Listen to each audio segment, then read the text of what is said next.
Hello friends, lecture number 7। તો આજના લેક્ચરના અંદર કોષ વિભાજન વિશે આપણે વાત કરીશું, જેના અંદર આપણે હિસ્ટ્રી વિશે વાત કરીશું, એટલે કે એના ઇતિહાસ વિશેની વાત કરીશું। તો પ્રજનન અને વૃદ્ધિ એ દરેક સજીવનો ગુણધર્મ છે। તો આ બંને ક્રિયાઓ દરમિયાન કોષની સંખ્યા અને જથ્થામાં વધારો થાય છે। તો આ ઉપરાંત જનીનિક દ્રવ્યનું ગુણન થાય છે અને નવા કોષોનું નિર્માણ થાય છે। તો તંદુરસ્ત પુખ્ત માનવીના શરીરની રચના કરતા કોષોની સંખ્યા 1014 જેટલી હોય છે। તો આ બધા કોષોનું નિર્માણ મૂળભૂત રીતે તો એક કોષીય ફલિતાંડમાંથી કોષ વિભાજન દ્વારા થયેલું હોય છે। તો માનવ શરીરમાં 5 લીટર જેટલા રુધિરમાં 2.5 ગુણ્યા 1015 રક્તકણો આવેલા હોય છે। તો આ રક્તકણોની સરેરાશ આયુષ્ય 10⁷ સેકન્ડ એટલે કે 120 દિવસનું હોય છે। તો રુધિરમાં તેની સંખ્યા એક સરખી જળવાઈ રહે તે માટે શરીરમાં પ્રતિ સેકન્ડે 25 લાખ નવા રક્તકણો ઉત્પન્ન થવા જરૂરી બને છે। તો આમ બહુકોષીય સજીવોમાં ઘસારાને કારણે ક્ષીણ થઈ જતા કોષોના સમારકામની તેમજ નાશ પામતા કોષોને ઉત્પન્ન કરવાની ક્ષમતા એટલે કે ઉત્પન્ન કરવાની સતત જરૂરિયાત રહે છે। તો કોષ વિભાજન એક જટિલ ક્રિયા છે જે બહુ ચોક્કસ રીતે નિયંત્રિત હોય છે।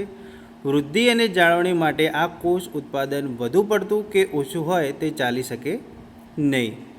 તો સજીવોમાં કોષ વિભાજનનું નિયમન અસંખ્ય વિશિષ્ટ વૃદ્ધિકારકો દ્વારા થાય છે। આ વૃદ્ધિકારકો અત્યંત અલ્પ સાંદ્રતાએ નિશ્ચિત પ્રકારની પેશીમાં કોષ વિભાજનને ઉત્તેજે છે। તો ગર્ભ વિકાસ દરમિયાન તેઓ મહત્ત્વનો ભાગ ભજવે છે। કેન્સરના કોષોમાં વૃદ્ધિકારકોની ઉત્પત્તિ ખૂબ જ ઓછી થતી હોય છે। કેન્સરના પ્રેરકો અને કેન્સરના પ્રેરતા વાયરસ એ કેન્સર માટે જવાબદાર હોવાનું મનાય છે। હવે એના પછી આપણે વાત કરીએ કે કોષ ચક્ર। તો કોષ ચક્ર શું છે? તો કોષનું વિભાજન થાય તે પહેલાં તેના બધા જ મૂળભૂત ઘટકો અને ખાસ કરીને જનીનિક માહિતીનું સંચારણ કરતા રંગસૂત્રો બેવડાય તે અત્યંત જરૂરી છે।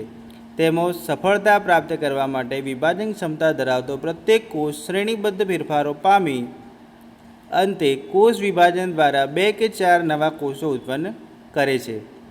તો આમ સમગ્ર ઘટનાને સમાવતા ચક્રને કોષ ચક્ર તરીકે ઓળખવામાં આવી છે। તો કોષ ચક્રની મુખ્ય 2 અવસ્થાઓ છે, જેના અંદર સૌથી પહેલી વાત કરીએ તો આંતર અવસ્થા અને બીજા નંબરની વાત કરીએ તો કોષ વિભાજન। તો સૌથી પહેલાં વાત કરીએ તો આંતર અવસ્થા। તો સામાન્ય રીતે આંતર અવસ્થા કોષની વિશ્રામી અવસ્થા ગણાય છે, પણ વાસ્તવમાં આ અવસ્થા ખૂબ જ ક્રિયાશીલતા દર્શાવે છે। આ અવસ્થામાં કોષ વિભાજનની પૂર્વ તૈયારી રૂપ 3 મહત્ત્વની ક્રિયાઓ થતી હોય છે। તો મિત્રો, આ જે આકૃતિ તમને દેખાઈ રહી છે એ આકૃતિ કોષ વિભાજન ચક્રની છે। તો તમે આ આકૃતિ જોઈ લો કે આ છે G1 ફેઝ, આ S ફેઝ, G2 અને આ M ફેઝની વાત કરવામાં આવી છે।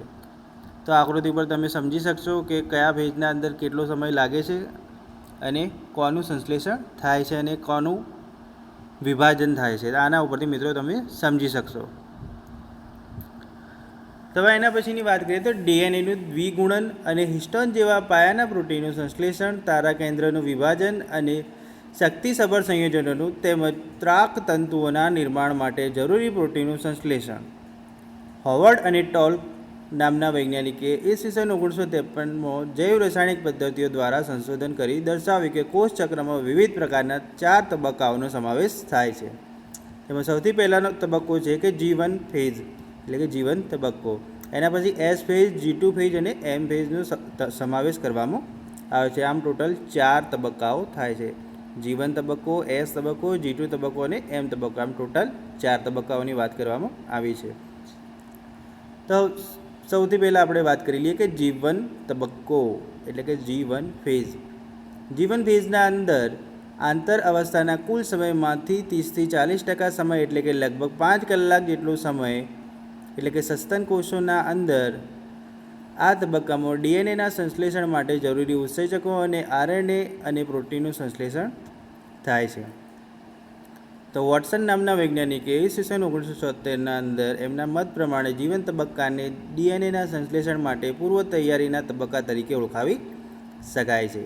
જ્યારે એસ તબક્કાને આપણે વાત કરીએ તો એસ તબક્કો એટલે કે એસ ફેઝ એ જીવન અને G2 તબક્કાની વચ્ચેની અવસ્થા છે. તો આ તબક્કો આંતર અવસ્થાના કુલ સમયમાંથી 35થી 50% એટલે કે 60% એટલે કે 7 કલાક જેટલા સમયનો ઉપયોગ કરે છે. તો સસ્તનની વાત કરીએ તો આ તબક્કાના અંદર ડીએનએ પોલિમરેઝ ઉદ્ભવે છે અને તેનું દ્વિગુણન થાય છે તેમજ હિસ્ટોન જેવા જરૂરી પ્રોટીનનું નિર્માણ થાય છે.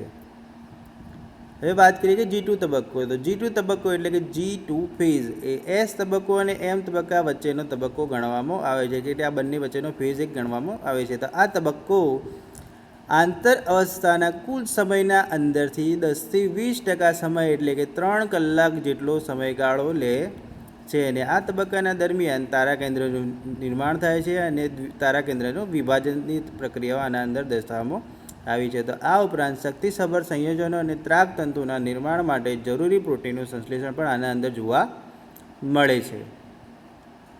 હવે વાત કરીએ કે એમ તબક્કો. તો G2 ફેઝ અંતે એમ તબક્કાના અંદર કોષ વિભાજનનો પ્રારંભ થાય છે, જે 5થી 10% સમય એટલે કે 1થી 2 કલાક જેટલો સમય લે છે. તો જીવન તબક્કાના આરંભથી એમ તબક્કાના અંત સુધીના સમયગાળા દરમિયાન થતી કોષીય ઘટનાઓ એક કોષચક્ર બનાવે છે. તો વિવિધ કોષોમાં કોષચક્ર પૂર્ણ થવાનો સમય અલગ અલગ હોય છે, પરંતુ એક જ પર્યાવરણ અને એક જાતિમાં તે નિશ્ચિત હોય છે. જે કોષો વિભાજન પામતા નથી. જીવન તબક્કા પછી આગળ વધતા અને તેમાં વિભાજન એટલે કે વિભેદન થાય છે. સસ્તનના કોષોમાં જીવન ફેઝ 5 કલાક, એસ ફેઝ 7 કલાક, G2 ફેઝ 3 કલાક અને એમ ફેઝ 1 કલાકનો હોય છે, જે ઉપયોગમાં લેવામાં આવે છે. તો આમ અહીં કોષચક્ર કુલ 16 કલાક સુધી લાંબુ ચાલે છે. એ જ રીતે ટ્રેડેન્કેશિયા નામની જે વનસ્પતિ છે એના અંદર જીવન ફેઝ 1 કલાકનો, એસ તબક્કો 10.5 કલાકનો, G2 તબક્કો 2.5 કલાક એટલે 2.5 કલાક અને એમ તબક્કો એ 3 કલાક જેટલો સમય લે છે. એટલે કે અહીં કુલ 17 કલાક સુધી કોષચક્ર ચાલે છે. તો કેન્સરગ્રસ્ત કોષો અનિયંત્રિતપણે અત્યંત ઝડપી વિભાજનો પામતા હોવાથી તેમનું કોષચક્ર પણ ખૂબ જ ટૂંકું હોય છે. તો જીવન એસ અને G2 તબક્કાઓમાંથી થતી પ્રક્રિયાઓનો દર ઝડપી હોય છે, તેથી કોષ વિભાજનના તબક્કાઓ પણ ઝડપી હોય છે. અત્યંત ઝડપી કોષ વિભાજનો કરવા માટે આ કોષો તેમની બાજુમાં આવેલા કોષોમાંથી પોષણ મેળવે છે અને કેન્સરગ્રસ્ત કોષોમાં કોષચક્ર પણ અનિયંત્રિત અને અનિયમિત હોય છે. Thank you.